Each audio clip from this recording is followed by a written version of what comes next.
anh sẽ đây hả hả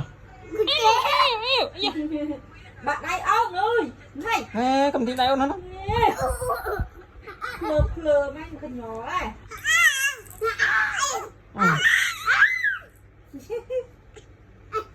đẹp đấy tao cái tao mốc mà coi đây gặp lại như thế ham trên đây ông làm tiền bạn bè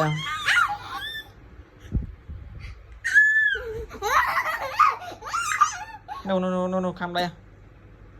đổ mưa với cho thầy chấm không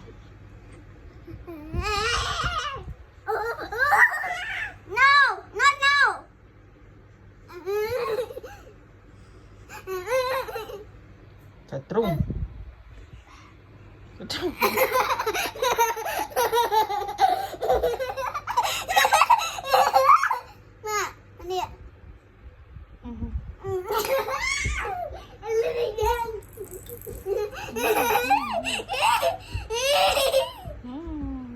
trai